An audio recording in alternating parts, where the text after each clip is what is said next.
So today is a very special day in the history of Concours Sportscar Restoration. Today I finally delivered this Mark II Jaguar Ute. Yes, a utility Mark II Ute, which we've been building for quite some time, far too long, but finally we've got it finished and delivered today. So we're up on the far north coast of New South Wales. Beautiful property here at Rouse, up in the hills from Alstonville. So just having a little look around the Mark II Ute here that we've just delivered, and Mike has also got his 3.8 Mark II, conventional Mark II, sitting right next to it, that I've looked after for 30 odd years, I suppose. So Mike's got a couple of beautiful Mark II Jags there, but I just want to focus on the Ute for a bit because we've just delivered this car, and I'll talk you through a little bit about what we've done.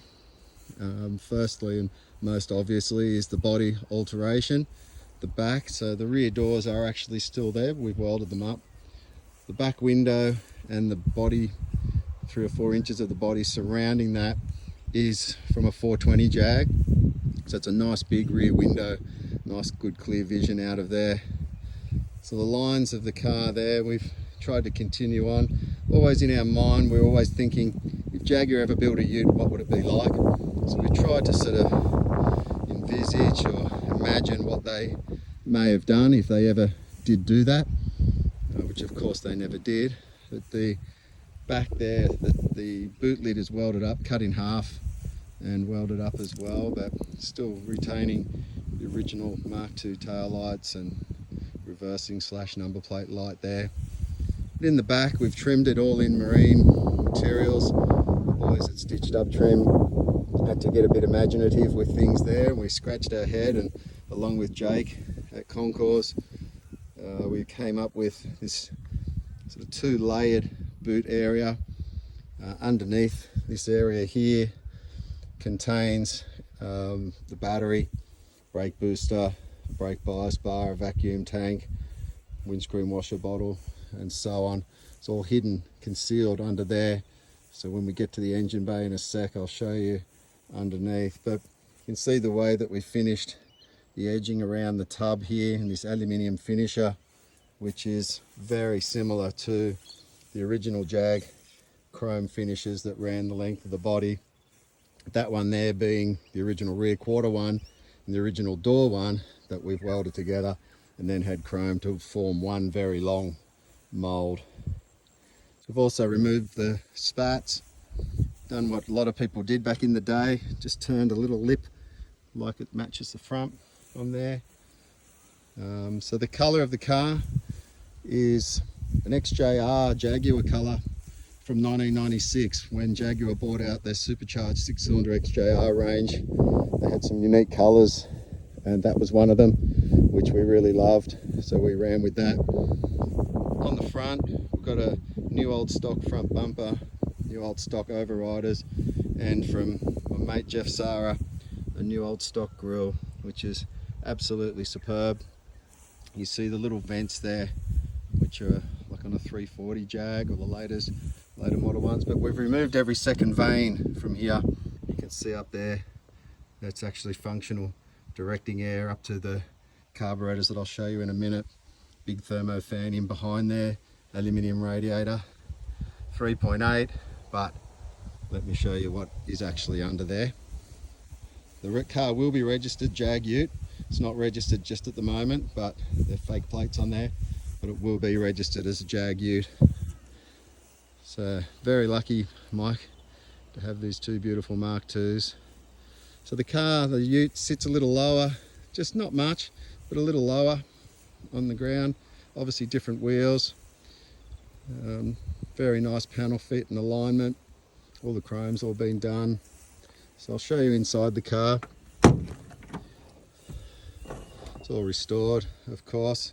All the woodwork restored, black interior. Jag Ute. So a couple of stubby holders, water bottle holders. 5-speed gearbox so I'll talk to you about the mechanical spec in a minute. Some custom seats in there. The original Mark II Jaguar seats aren't the most comfortable thing in the world. These are, and they've got a reclining mechanism so you can really get yourself comfortable in there. Again, the boys that stitched up outdid themselves there with the seats and the trimming of the car. Basically standard. It's just got a voltmeter instead of an ammeter because we're running an alternator. I want to take you around the other side and show you the steering wheel. Something that I really love. It's an old school Momo steering wheel. While we're walking there, you can just have another look at the back. The way Jake's made all these aluminium trim panels, and it's all been trimmed in marine vinyl. And the marine carpet, as I mentioned before. Very neat and tidy. No tonneau cover. Just all finished beautifully. Such a beautiful part of the world up here, surrounded by macadamia tree plantations. So I'll just show you that steering wheel, the old school Momo that you can't buy anymore, with the Jag Ute horn button in the center as well. Carried that theme through. Obviously she's a manual, 3 pedals. Just all little details. So let me show you under the bonnet and talk to you about the mechanical spec of the car. It's a little bit lighter in the back, obviously, than your conventional Mark II. And so we've got a limited slip diff back there, 3.31 ratio. Nice big solid tail shaft, 5-speed Supra gearbox. But under the bonnet, let's take a look at that. So it's going to take me a little while to get through what we've got going on in here, but we've got a 420 bottom end, so that's a 4.2 litre short stud motor, and Series 3 XJ cylinder head. So quite a bit of an old school, common thing that people did was put the Series 3 cylinder head on with the bigger inlet valves and bigger inlet ports. Got a red line manifold there, but we've machined off the ribbings off the top of that manifold, and we fitted obviously the earlier rocker covers or cam covers to be correct, rather than the ribbed ones. Triple Webbers, triple 45 DCOEs, custom pedal box there with the twin reservoirs, twin master cylinders, and an aluminium radiator. It gets pretty hot up here, and then some nice tri wires that have been ceramic coated, and little alternator on there, electronic ignition. Big scoop in the inside of the engine bay there, which is fed from that front vent that I showed you at the beginning of the video. Feeds nice cool air up to the carburetors. But engine bay, so no heater unit, no battery, no fuse boxes, no wiper motor. It's under the dash. No wiring whatsoever. That's all concealed inside the chassis rails. So just that vent going off under there where the vent, there's a catch tank. All smoothed off, any holes filled in, and all painted very nice and neat and tidy.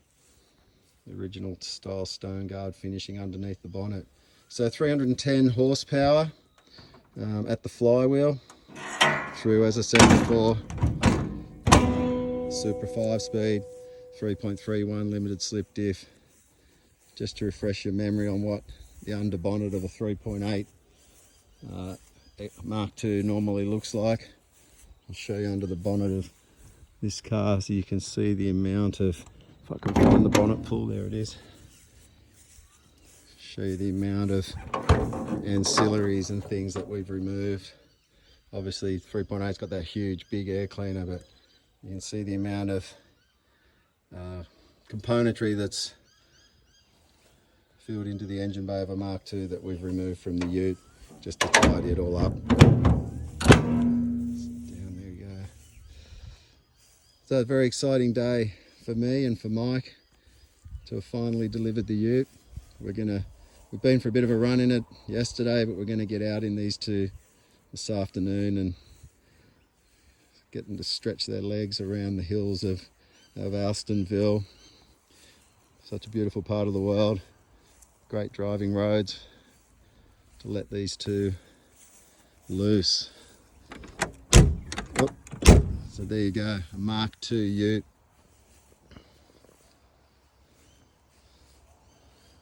What do you reckon? Tell me what you think in the comments. But I reckon it's pretty damn cool. Super excited to have built this car.